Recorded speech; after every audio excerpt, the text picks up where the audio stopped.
Hello students and welcome to this new video, and this is the continuation part of chapter number 16, and the chapter number 16 was economic liberalization and globalization and privatization, all the three things. We earlier in the earlier video we have seen the privatization as well as liberalization, and now we are going to see the globalization part of this chapter. So let us start with the globalization part. Globalization is a process of connecting one country economy with the world economy. That means कि globalization is a process which connects one country like India with the other world economies. World economies means America, है ना, England, France, all the other countries. Economy का मतलब ही country होता है. One country economy मतलब जो भी इकोनॉमिक ट्रांजेक्शन्स होते हैं ना, दैट थिंग्स. तो ग्लोबलाइजेशन वो होता है जो एक कंट्री को दूसरे कंट्री के साथ पूरे वर्ल्ड में, मतलब पूरे वर्ल्ड में कोई भी कंट्री के साथ कनेक्ट करता है. As a result of which flow of goods, services, technology and labour is easily available in the world. As a result of which flow of goods. बेटा फ्लो ऑफ गुड्स क्या होता है? Flow of goods मतलब हम व्यापार करते हैं ना, ट्रेडिंग करते हैं. तो ट्रेडिंग करते हैं उसमें we send the goods and we receive the goods, we export the goods and we import the goods. So flow of goods. Services, हम यहाँ से कई सर्विसेज देते हैं, आउटसोर्सिंग करते हैं, ठीक है. कॉल सेंटर्स चलाते हैं, कॉल सेंटर्स में हमारे लोग यहाँ पे काम कर रहे होते हैं लेकिन पब्लिक उनकी होती है, and all that things, those are services which they demand and we give. And technology, technology भी यहाँ की वहाँ होती है और वहाँ की यहाँ मिलती है. तो आईफोन जब वहाँ लॉन्च होता है तो यहाँ भी लॉन्च हो जाता है. लेबर मतलब मैन पावर, जो यहाँ पे लोग पढ़ के बाहर काम करने के लिए जाते हैं, तो दैट इज़ लेबर. उनके लिए लेबर है और हमारे लिए थोड़ा असेट बोलते हैं उसको, पॉजिटिव पॉइंट है. ओके, तो ये सब चीज़ें एक्सचेंज हो जाती है, ठीक है. एज अ रिजल्ट ग्लोबलाइजेशन का रिजल्ट क्या निकलता है कि ये सब चीज़ें इजीली अवेलेबल होते हैं पूरे वर्ल्ड में. Following improvements have taken place due to globalisation. The first point देखते हैं हम कि क्या इंप्रूवमेंट्स हुए हैं ग्लोबलाइजेशन की वजह से. The first point, obstacles of trade between two nations have been removed. भाई दो नेशन मतलब दो कंट्री के बीच में जो भी रोड़े, जो भी पत्थरे, जो भी कंकड़ पड़े थे रास्ते के अंदर कि वो व्यापार नहीं कर पा रहे थे, ट्रेड नहीं कर पा रहे थे, तो वो अब सब हट गए थे. ऑब्स्टेकल्स का मतलब होता है रुकावट. ओके, तो जो भी रुकावट दो कंट्रीज़ के बीच में थी जिससे पहले वो व्यापार नहीं कर सकते, ट्रेडिंग नहीं कर सकते थे, अब वो ट्रेडिंग कर सकते हैं because of globalization. Second point क्या है? Such a condition has been created so that capital exchange can easily takes place between two nations. तो ऐसी कंडीशन बनाई गई है जिससे कैपिटल एक्सचेंज हो. कैपिटल एक्सचेंज मतलब क्या होता है बेटा कि वहाँ से यहाँ पे इन्वेस्टमेंट होता है, हम भी बाहर की कंट्रीज़ में इन्वेस्ट करते हैं, बाहर की जो कंपनियाँ होती हैं वो हमारी कंट्री के अंदर इन्वेस्टमेंट करती है, तो इसको बोलते हैं हम कैपिटल एक्सचेंज. हमने चैप्टर नंबर 15 में देखा था ना कैपिटल. तो कैपिटल इज, मैंने क्या बोला था, मनी. तो जो भी मनी का एक्सचेंज है वो बहुत ही ईजिली हो गया था अभी दो नेशन के बीच में ग्लोबलाइजेशन की वजह से. Obstacles in the way of exchange of technology have been removed. तो जो भी टेक्नोलॉजी वहाँ पे इन्वेंट होती थी वो अब यहाँ पे भी वही टाइम पे हमको मिल जाती है. एक्सचेंज ऑफ टेक्नोलॉजी मतलब अगर वहाँ कोई नई टेक्नोलॉजी आई है तो यहाँ पे भी हमको वो टेक्नोलॉजी मिल ही जाती है. तो उसमें जो भी प्रॉब्लम्स थे वो सारे प्रॉब्लम्स अब हटा दिए गए हैं because of globalization. Free exchange of labour में be there among different nations of the world. कि भाई ऐसे बहुत सारे नेशंस हैं जिसमें फ्री एक्सचेंज होता है लेबर का. जैसे मैं आपको बात करता हूँ यूरोपियन यूनियन की, तो यूरोपियन यूनियन एक ऐसी चीज़ है, एक ऐसी संस्था है, ऐसी कोई ऑर्गेनाइजेशन है जिसमें सारे मोस्ट ऑफ यूरोप के जो कंट्रीज़ हैं, है ना, वो मेंबर हैं. और वहाँ पे क्या होता है, आप एक कंट्री से दूसरे कंट्री बिना किसी टैक्स दिए या बिना कोई ऐसे ही आप जा सकते हो. ऐसा कुछ ज़रूरी नहीं है कुछ भी करना, ठीक है. आपका जो ट्रैवलिंग चार्ज है वही लगता है, बाकी कोई चार्ज लगता नहीं है. तो एकदम फ्रीली एक्सचेंज होता है ना. वो अगर फ्रांस का कोई बंदा है और फ्रांस का कोई पर्सन है and if he wants to work in Germany, तो वो अभी काम कर सकता है और उसको खाली जर्मनी तक जाना है बस. उसमें बीच में कोई रोक टोक रुकावट नहीं होती है. ओके, तो ये ग्लोबलाइजेशन की वजह से हो गया. इफेक्ट्स ऑफ ग्लोबलाइजेशन देखते हैं. देखो ग्लोबलाइजेशन के पॉजिटिव इफेक्ट्स भी हैं और नेगेटिव इफेक्ट्स भी हैं. जैसे मैंने लिबरलाइजेशन और प्राइवेटाइजेशन ये दोनों के पॉजिटिव और नेगेटिव पार्ट्स हमने देखना। तो वैसे ही हम ग्लोबलाइजेशन के एडवांटेजेस और डिसएडवांटेजेस देखेंगे। तो first point, foreign direct investment is encourage due to globalisation. तो ग्लोबलाइजेशन की वजह से, मैंने आपको क्या बोला अभी कि भाई कैपिटल एक्सचेंज होता है ना, तो ग्लोबलाइजेशन की वजह से फॉरेन से यहाँ पे हमारी कंपनियों में, हमारे लैंड, बिल्डिंग, मशीनरी में डायरेक्ट इन्वेस्टमेंट होता है। अगर मान लो कि भाई एप्पल वाला ऐसा बोलता है कि भाई इंडिया में मुझे टाटा कंपनी में इन्वेस्ट करना, तो वो डायरेक्टली अपने आप कर सकता है। तो उसको हम बोलते हैं फॉरेन डायरेक्ट इन्वेस्टमेंट, सीधा ही पैसा भेजना, उसको हम बोलते हैं foreign direct investment. Goods produced in developed countries can easily be obtain due to globalisation. अभी जो बहुत ही अच्छे अच्छे प्रोडक्ट्स हैं जो डेवलप कंट्रीज में मिलते हैं, ठीक है, डेवलपिंग कंट्रीज में शायद नहीं मिलते होंगे, लेकिन अब ग्लोबलाइजेशन की वजह से वो डेवलप्ड कंट्रीज के वाले प्रोडक्ट्स यहाँ पे मिलने लगे हैं, डेवलपिंग कंट्रीज में मिलने लगे हैं। Developing countries like India can withstand competition at international level due to globalisation. देखो भाई, ग्लोबलाइजेशन की वजह से सारी टेक्नोलॉजी इंडिया को मिलने लगी, सारी मशीनरी इंडिया को मिलने लगी। तो अभी क्या होगा, हमारे जो पुराने ज़माने के ख्यालात और पुराने ज़माने के जो प्रोडक्शन टेक्निक्स है ना, वो बदल जाएंगे ना, न्यू मॉडर्न टेक्निक्स आ जाएंगे। तो नए मॉडर्न टेक्निक्स के साथ इंडिया भी अभी कॉम्पीट कर सकती है, कॉम्पिटिशन में लग जाएगी वो डेवलपिंग कंट्रीज। भले ही वो डेवलपिंग कंट्री हो, फिर भी वो कंपटीशन में लग जाएगी और वहाँ पे टिक रह सकती है, क्योंकि उसके पास सब अभी मॉडर्न चीज़ है, मॉडर्न टेक्नोलॉजी है। देखो भाई, ये तो पॉजिटिव पॉइंट्स थे। अब हम देख रहे हैं डिसएडवांटेजेस, नेगेटिव पॉइंट्स देख रहे हैं हम। तो ग्लोबलाइजेशन के नेगेटिव पॉइंट्स क्या हो सकते हैं? सबसे पहला नेगेटिव पॉइंट क्या है? देखो, expected success has not been attend in finding solution to the problems of poverty and unemployment due to globalisation.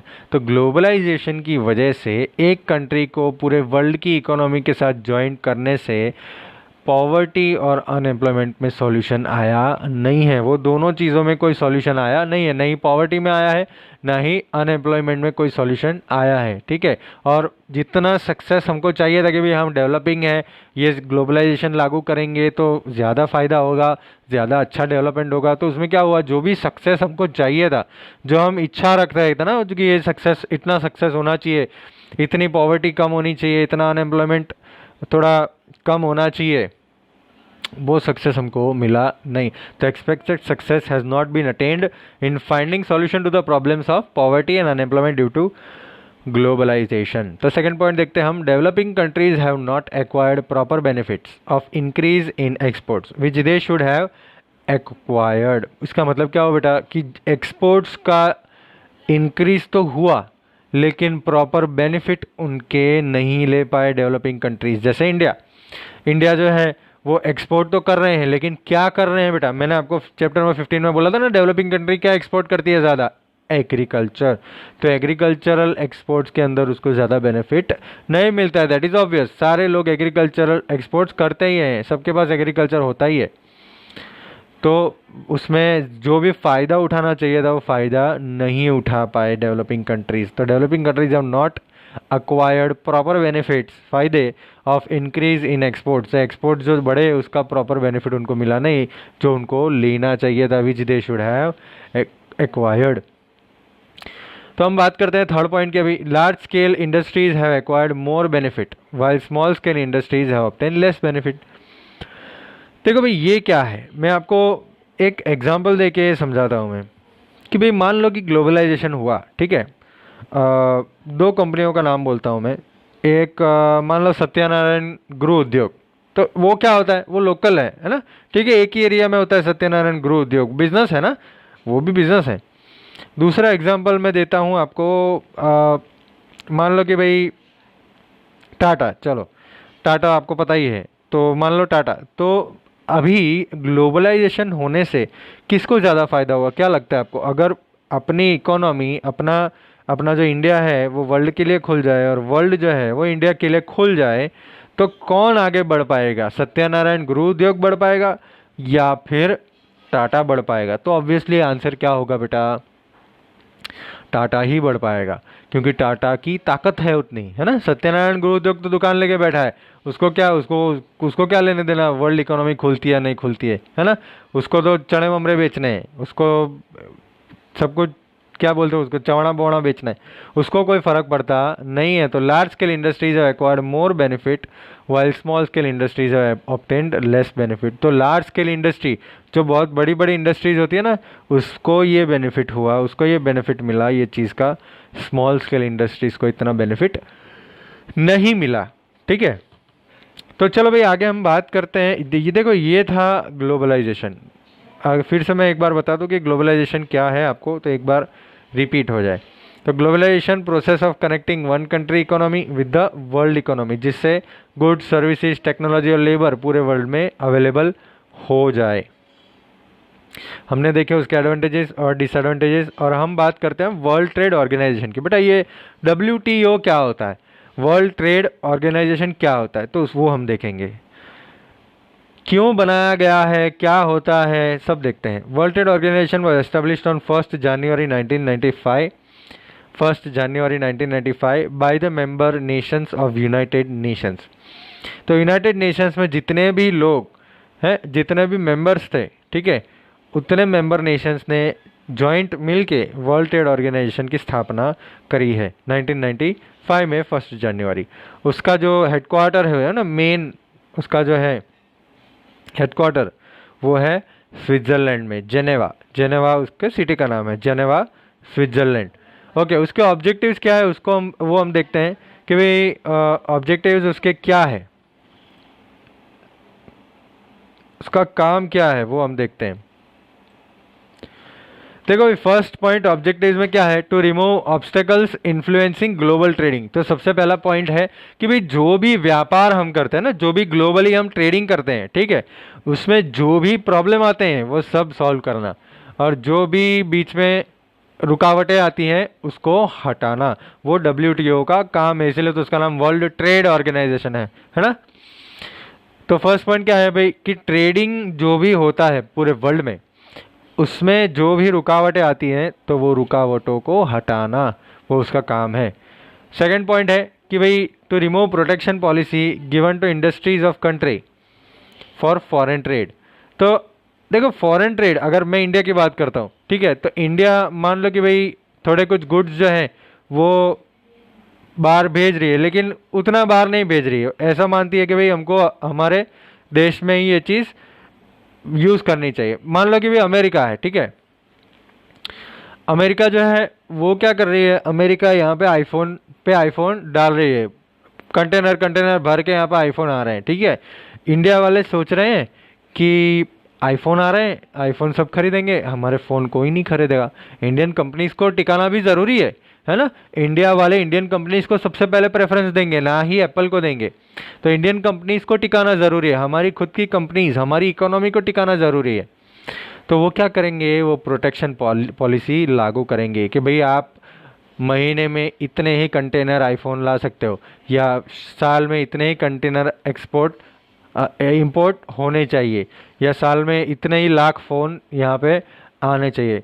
तो इसको हम बोलते हैं प्रोटेक्शन पॉलिसी। जिससे क्या होता है बेटा, कि वो कंट्री के जो इंडस्ट्रीज़ है ना, वो इंडस्ट्रीज़ प्रोटेक्शन रहेंगे, वो प्रोटेक्ट रहेंगे, सुरक्षित रहेंगे, वो इंडस्ट्रीज़ को कोई हिला नहीं पाएगा। अगर बाहर का कोई कॉम्पिटिटर यहाँ पे आ गया और अपनी प्रोडक्ट्स बेचने लगा, तो हमारी इंडियन कंपनीज फेल हो जाएंगी, जैसे मोबाइल में फेल हो गई है। मोबाइल में अभी चाइना आ गया है, कोरिया आ गया है, जापान आ गया है, अमेरिका आ गया है, लेकिन हमारी इंडियन कंपनीज इतनी सारी नहीं यूज़ होती है, लोग इंडियन कंपनीज यूज़ नहीं कर रहे हैं। That is wrong. Narendra Modi ji ने बोला है वोकल फॉर लोकल, हमारी चीज़ें यूज़ करनी है। लेकिन कैसे यूज़ करेंगे बेटा, हम बात भी सही है, बात भी मानते हैं कि भाई वोकल फॉर लोकल सही बात है, हमारी लोकल चीज़ें यूज़ करने से हमारा डेवलपमेंट जल्दी होगा। हमारे पास वो टेक्नोलॉजी अभी तक नहीं आई है कि भाई इतने सस्ते फ़ोन जो चाइना बना रहा है, इतने अच्छे फ़ोन जो अमेरिका बना रहा है, उतने अच्छे और उतने सस्ते फ़ोन हम अभी नहीं बना। हाँ, फ्यूचर में होगा, फ्यूचर में 100% हमारे पास चांस है कि भाई हम बढ़िया बढ़िया फ़ोन लॉन्च करेंगे इंडियन कंपनी से, और बहुत ही आगे बढ़ेंगे मोबाइल सेक्टर में। लेकिन अभी वो पॉसिबल नहीं हो रहा है। आप देखिए अभी कितना चल रहा है, MI चल रहा है, रेडमी चल रहा है ना, वीवो, ओप्पो, वो सब क्या है बेटा, चाइनीज़, जापानीज़, कोरियन कंपनी है, सैमसंग कोरियन कंपनी है ना। तो ये सब चीज़ें वो टेक्नोलॉजी में आगे हैं, ठीक है, वो ये चीज़ कर पा रहे हैं, 10,000 में इतनी सारी स्पेसिफिकेशंस दे पा रहे हैं। हमारे कंपनी, हमारे जो कंट्री है वहाँ पे हमारी जो मोबाइल मैन्युफैक्चरिंग कंपनीज है वो नहीं दे पा रही है भाई। तो ये सब चीज़ों की वजह से हमारा मोबाइल सेक्टर जो है उसमें हमारा कोई भी होल्ड नहीं है, ठीक है, बाहर की कंपनियों का होल्ड है। तो इसलिए हमारी कंपनियों को बचाने के लिए हमारी जो कंट्री है, हमारी जो गवर्नमेंट है वो प्रोटेक्शन पॉलिसी लागू करती है कि भाई हमारी ये इंडस्ट्री है उसको हम बचा लेते हैं। तो वर्ल्ड ट्रेड ऑर्गेनाइजेशन का काम ये है कि अगर कोई ऐसी कोई प्रोटेक्शन पॉलिसी है तो उसको ओपन किया जाए, ठीक है। आप अपने कंज्यूमर पे चॉइस छोड़ दो कि उनको क्या यूज़ करना है, ठीक है। वो बहुत अच्छी बात है बेटा। अच्छी बात ऐसे है कि भाई हमारे पास बहुत सारी चॉइसेस आएंगी। अगर ये मार्केट ओपन हो गया तो हमारे पास बहुत सारी चॉइसेस आएंगी। दूसरा कि बाहर की कंपनियां यहाँ पे सेल कर पाएगी, वो भी सही बात है। हमारी कंपनियां अगर अच्छी चीज़ें प्रोवाइड करती है तो 100% उसका सेल बढ़ेगा। और सेल बढ़ेगा कैसे बढ़ेगा? बाहर की कंट्रियों में भी बढ़ेगा, ठीक है। अगर हमारी कंट्री, हमारी जो कंपनियां हैं वो प्रॉपर मोबाइल नहीं दे पा रही है या प्रॉपर स्पेसिफिकेशन प्राइस नहीं दे पा रही है तो वो डाउन जाएंगे। वो तो ऑब्वियस चीज़ है बेटा, वो तो जाएंगे। कंपटीशन होगा और कंपटीशन होगा तभी तो मार्केट आगे बढ़ेगा। तो कंपटीशन ज़रूरी है। इसीलिए वर्ल्ड ट्रेड ऑर्गेनाइजेशन क्या कर रही है, वो जो प्रोटेक्शन पॉलिसी है उसको हटा रही है और मार्केट को ओपन कर रही है। ओपन करने से कंज्यूमर को ज़्यादा चॉइस मिलती है, कंज्यूमर चाहे वो कर सकता है और कंट्रीज डेवलप हो सकती है। थर्ड पॉइंट हम देखते हैं, to coordinate with global trade policy and economic policy. तो ये क्या हो बेटा, जो भी ट्रेड पॉलिसी बनाई गई है ना ग्लोबली पूरे वर्ल्ड में, एक जो World Trade Organization trade policy बनाता है जो एक्सपोर्ट इंपोर्ट के लिए लागू करते हैं, तो वो जो ग्लोबल ट्रेड पॉलिसी होती है और इकोनॉमिक पॉलिसी, वो दोनों उसके साथ साथ लेके चलना कि भाई हमारा जो काम है, हमारा जो एक्सपोर्ट इंपोर्ट है, हमारा जो ट्रेड है वो according to global trade policy और इकोनॉमिक पॉलिसी के साथ ही होना चाहिए। कोऑर्डिनेट करना मतलब उसके साथ साथ मैचिंग करके करते चलना, आगे बढ़ना कि भाई हमारी जो हम जो ट्रेडिंग कर रहे हैं, हम जो प्रोडक्ट्स बेच रहे हैं ना, वो products according to global trade policy है कि नहीं, इकोनॉमिक पॉलिसी है कि नहीं, बराबर है कि नहीं, तो वो सब चेक करते हैं WTO। तो ये सब उनका काम है। Okay, fourth point, to solve the trade related disputes arising in the world. बहुत ही सिंपल पॉइंट है बेटा। ये क्या पॉइंट बता रहा है कि भाई जो भी इश्यू ट्रेडिंग करने में बीच में आ रहा है वो सॉल्व करना उसका काम है, ठीक है। तो ये सारा उसका काम है, ऑब्जेक्टिव्स हैं। तो अब हम देखते हैं उसके फंक्शंस।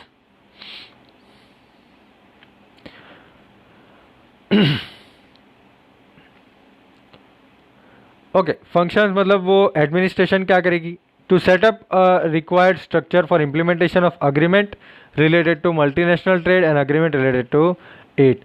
इसका मतलब क्या हुआ कि भाई एक स्ट्रक्चर बनाना, जो अग्रीमेंट फॉर्म होता है ना ग्लोबल ट्रेड पॉलिसी और इकोनॉमिक पॉलिसी में, एक प्रॉपर अग्रीमेंट फॉर्म होता है। वो जो अग्रीमेंट फॉर्म होता है उसमें मल्टीनेशनल ट्रेड और एग्रीमेंट दोनों होने चाहिए। ओके, हम सेकंड पॉइंट देखते हैं।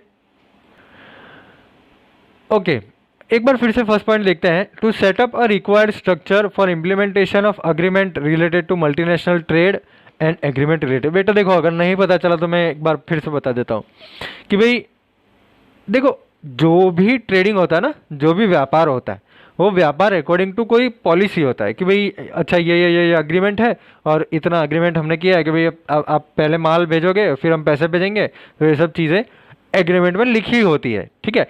तो वर्ल्ड ट्रेड ऑर्गेनाइजेशन का काम क्या है कि भाई एक प्रॉपर स्ट्रक्चर बनाना कि भाई एग्रीमेंट कैसा होना चाहिए, वो एग्रीमेंट कैसा होना चाहिए, वो वर्ल्ड ट्रेड ऑर्गेनाइजेशन का काम है कि एक प्रॉपर स्ट्रक्चर बनाना कि एग्रीमेंट कैसा होना चाहिए और एग्रीमेंट लागू कैसे होना चाहिए, इम्प्लीमेंटेशन उसका कैसे होना चाहिए। सेकेंड पॉइंट देखते हैं हम, World Trade Organization plays a vital role for debate and negotiations for multinational trade. तो वर्ल्ड ट्रेड ऑर्गेनाइजेशन का काम क्या है बेटा, कि जो भी जब ट्रेडिंग होता है ना, वो क्या करता है, तो वर्ल्ड ट्रेड ऑर्गेनाइजेशन क्या करता है, तो वो जो भी ट्रेडिंग होता है ना एट एन इंटरनेशनल लेवल, तो वो इंटरनेशनल लेवल पे जो भी डिबेट होती है, बातचीत होती है, जो भी नेगोशिएशन भावताल होता है, वो सब में वर्ल्ड ट्रेड ऑर्गेनाइजेशन बहुत ही वाइटल रोल प्ले करता है। मतलब उसका बहुत ही इंपॉर्टेंट रोल होता है उसमें कि भाई क्या करना है, कैसे करना है, बातचीत करी है, नेगोशिएशन किया है, तो ये सब चीज़ें वो अपना रोल प्ले करता है और बहुत ही इंपॉर्टेंट रोल प्ले करता है। WTO की हम बात करें तो एनकरेजेस अनबायस्ड इंटरनेशनल ट्रेड, बहुत ही अच्छा पॉइंट है। डब्ल्यूटीओ क्या करता है, वो इंटरनेशनल ट्रेड जो होता है ना वो अनबायस्ड बनाता है। अनबायस्ड मतलब इक्वल बनाता है सबके लिए, सबके लिए वो ट्रेड बन जाता है इक्वल, किसी के लिए ऊपर नहीं, किसी के लिए नीचे नहीं, सबके लिए इक्वल ट्रेड हो जाता है। इक्वल ट्रेड मतलब जैसी एग्रीमेंट है सबके लिए सेम एग्रीमेंट है, जो भी रूल्स है सबके लिए सेम रूल्स है, कोई ऊपर नीचे नहीं, कोई बायस नहीं, इक्वालिटी। 4 पॉइंट देखते हैं हम। देखो भाई, अलग अलग Nations they have their own national policy, अपने आप वो अपने पॉलिसीज बनाते हैं ना, वो अपने आप वो क्या करना है, कैसे करना है, कैसे एक्सपोर्ट करना है, कैसे इंपोर्ट करना है, वो सब चीज़ वो डिसाइड अपने आप कंट्रीज करते हैं, ठीक है, हर एक कंट्रीज करते हैं। वर्ल्ड ट्रेड ऑर्गेनाइजेशन को रोल क्या है कि भाई वो क्या करेगा, वो पॉलिसी जो उन्होंने बनाई है वो एक बार ऑब्जर्व करेगा, ध्यान से एनालाइज करेगा, ठीक है, और वो एनालाइज करने के बाद थोड़ी कुछ सजेशंस देगा कंट्रीज को कि भाई ओके ऐसा करना चाहिए, ऐसा करना चाहिए, ऐसा नहीं होना चाहिए, ऐसा होना चाहिए, तो वो सब चीज़ें थोड़ा सजेशंस देगा। समझ में आया बेटा? ओके, तो अब हम बात करते हैं इम्पैक्ट ऑन इंडियन इकोनॉमी की। तो भाई ये वर्ल्ड ट्रेड ऑर्गेनाइजेशन में और ये ग्लोबलाइजेशन, प्राइवेटाइजेशन, लिबरलाइजेशन, ये सब इम्प्लीमेंट करने के बाद ये क्या इम्पैक्ट हुआ है ना, क्या असर आया इंडियन इकोनॉमी पे, तो उसकी हम बात कर रहे हैं। India is a member of this World Trade Organization since its inception. Inception का मतलब क्या हुआ बेटा, कि वो जब जब से स्टार्ट हुआ है ना, वर्ल्ड ट्रेड ऑर्गेनाइजेशन 1995 से जब से स्टार्ट हुआ है, तब से लेके अब तक इंडिया मेंबर है, शुरू हुआ तब से ही मेंबर है। तो असर क्या आ रहा है हम देखते हैं। First point, India's contribution to world trade was 0.5, exports बढ़े हैं, इंटरनेशनल ट्रेड बढ़ा है, और इंडिया का कंट्रीब्यूशन वर्ल्ड ट्रेड में अब बन गया 1%। तो पहले इंडिया का कंट्रीब्यूशन कितना था, 0.5, लेकिन अभी कितना बन गया है, टू 1%। 1% पूरे वर्ल्ड का जो भी व्यापार होता है उसमें 1% इंडिया का व्यापार है। तो ये ज्वाइन हुआ, उसके बाद एक्सपोर्ट्स बढ़े, है ना, एक्सपोर्ट्स हैव इंक्रीज ट्रिमेंडसली, बहुत ही फास्ट बढ़े, और इंटरनेशनल ट्रेड बढ़ा, और ये सब चीज़ों के कारण हमारा कंट्रीब्यूशन जो है वर्ल्ड ट्रेड में 1% हो गया। सेकंड पॉइंट देखते हैं बेटा, being members of World Trade Organization, export of readymade clothes of our country has increased. बहुत ही बढ़िया पॉइंट है बेटा। हम वी आर क्लोथ मैन्युफैक्चरर्स है ना, हमारा हम अभी भी कपड़े में बहुत ही बिलीव करते हैं, रेडीमेड क्लोथ्स तो बहुत सारे हमारे यहाँ पे यूज़ होते हैं, नई नई स्टाइल्स एंड ऑल दैट। तो मेंबर बनने के बाद, डब्ल्यूटीओ का जो मेंबर है, हम मेंबर है ना, इंडिया जो है वो डब्ल्यूटीओ का मेंबर है, तो हमारे कंट्री में से रेडीमेड कपड़े का एक्सपोर्ट होना बहुत ही बड़ा है, बहुत ही एक्सपोर्ट हो रहे हैं, बड़ी बड़ी कंपनियां एक्सपोर्ट कर रही हैं। हमको नहीं मालूम इतनी कंपनियां आज रेडीमेड क्लोथ्स एक्सपोर्ट कर रही है, आप नहीं मानोगे। अहमदाबाद में नारोल करके एक जगह है, उसके अंदर टेक्सटाइल मैन्युफैक्चरिंग कंपनी देखो, असलाली है उसके अंदर देखो, जो ऐसी जगहें हैं पूरे अहमदाबाद में बहुत ही टेक्सटाइल का बिजनेस चालू है। वो क्या कर रहे हैं, खाली export, they just export their clothes. तो बहुत ही बढ़िया एक्सपोर्ट हुआ है, और डब्ल्यूटीओ का मेंबर होने के कारण हमको थोड़ा चांस भी मिला ये सब चीज़ करने का। ओके, थर्ड पॉइंट देखते हैं। As a member of WTO, India has been able to increase export of its agro product. Obviously बेटा, एग्रो प्रोडक्ट्स जो है हमारे, है ना, अभी कैरी आई, और हम कैरी की जब बात करते हैं तो सबसे पहले कैरी जो हमारे यहाँ उगती है ना, वो हम खाते ही नहीं है हम खाते ही नहीं वो कैरी, वो जाती है अमेरिका, वो जाती है ब्रिटेन, वो जाती है फ्रांस, वो बाहर की कंट्रीज़ में जाती है। तो हम सबसे पहले क्या करते हैं, वो जो फ्रेश पाक होता है ना एग्रो प्रोडक्ट्स का, वो हम एक्सपोर्ट करते हैं, ठीक है, वो हम एक्सपोर्ट करते हैं। तो डब्ल्यूटीओ का मेंबर होने के कारण हमारा एक्सपोर्ट भी बढ़ा है, और किस सेक्टर में बढ़ा है, एग्रीकल्चर सेक्टर में, एग्रो प्रोडक्ट्स में हमारा एक्सपोर्ट बढ़ा है, एग्रीकल्चर प्रोडक्ट्स जो होते हैं उसमें एक्सपोर्ट बढ़ा है। Due to increase in export, pressure on imports has reduced and foreign investment has been increased in foreign exchange. देखो बेटा, बहुत सिंपल पॉइंट है ये। देखो, अगर एक्सपोर्ट आप 100 करते हो और इंपोर्ट आप मान लो कि 150 करते हो, तो आप पे प्रेशर बनता रहेगा, ठीक है। इंपोर्ट ज़्यादा है तो ज़्यादा पैसे देने हैं। इंपोर्ट क्या होता है, हम जब चीज़ मंगवाते हैं उसकी बात कर रहे हैं हम, तो हमारे पर प्रेशर रहेगा कि भाई इसको 50 रुपये ज़्यादा देने हैं, ठीक है। 100 रुपये तो कमा लिए लेकिन 50 रुपये ज़्यादा देने हैं। तो जैसे जैसे ये एक्सपोर्ट बढ़ता है ना, 100 से हुआ 120 हुआ 130 हुआ 150 हुआ 180 हुआ, तो जब 180 हो गया तो हमारे पास वो इंपोर्ट का जो प्रेशर हो रहा था ना, वो प्रेशर खत्म हो गया, रिड्यूस हो गया, बहुत कम हो गया, ठीक है। और फॉरेन इन्वेस्टमेंट भी बढ़ा, ठीक है, फॉरेन इन्वेस्टमेंट भी बढ़ा, यहाँ पे एफडीआई आए और इसीलिए फॉरेन इन्वेस्टमेंट भी बढ़ा और फॉरेन एक्सचेंज भी बढ़ा। हमारे पास एक्सपोर्ट हम करते हैं तो हमारे पास डॉलर्स आते हैं, उनकी करेंसियाँ आती है, तो उसको हम बोलते हैं फॉरेन एक्सचेंज। तो वो चीज़ें हमको अभी मिल रही है, दैट इज़ पॉजिटिव पार्ट। तो एक मेंबर होने के कारण इंडिया को खाली यही चीज़ें नहीं, लेकिन बहुत सारी कंडीशंस को भी उनको मानना पड़ता है। It is specially dependent on how fast India increases infrastructure facilities and how develop countries treat India. तो वो डिपेंडेंट किस पे बेटा, कि हम कितना फ़ायदा WTO के मेंबर होने का उठा सकते हैं, वो किस पे डिपेंडेंट है। It is dependent on how fast India increases it's infrastructural facilities. Infrastructure facilities क्या होता है बेटा, कि हम बिल्डिंग्स बनाएं, हॉस्पिटल बनाएं, हमारा इकोनॉमिक डेवलपमेंट हो, है ना, हमारे पास सब सुविधाएं हो, तो उसको बोलते हैं हम इंफ्रास्ट्रक्चरल फैसिलिटीज़। और कैसे डेवलप्ड कंट्रीज़ हमको ट्रीट करें, डेवलप्ड कंट्रीज़ जो बाहर की कंट्रीज़ है वो हमको कैसे ट्रीट करेंगी, उस पर भी डिपेंड करता है। अगर बहुत अच्छी तरह से ट्रीट करेंगी तो इकोनॉमिक डेवलपमेंट बहुत ही फास्ट होगा, अगर बुरी तरीके से ट्रीट करेगी तो वो डेवलपमेंट स्लो होगा। ओके, तो ये हो गई बात हमारी इम्पैक्ट ऑन इंडियन इकोनॉमी की। In the next lecture we will talk about sustainable development. Sustainable development की बात करेंगे हम। इसके बाद भाई हमारे पास जो नेचुरल रिसोर्सेज है उसको कैसे रखना है और कैसे ध्यान से रखना है, फिर एनवायरनमेंट को कैसे बचाना है, उसके लिए क्या क्या स्टेप्स इंडिया ने लिए हैं, उसकी हम बात करेंगे। और नेक्स्ट लेक्चर में आपका ये चैप्टर ख़त्म होने आएगा, ख़त्म हो ही जाएगा। तो ये यहाँ पे हम लेक्चर ख़त्म करते हैं, ठीक है। मिलेंगे हम नेक्स्ट लेक्चर में with the ending of the chapter और बात करेंगे आगे। चलो बाय बाय।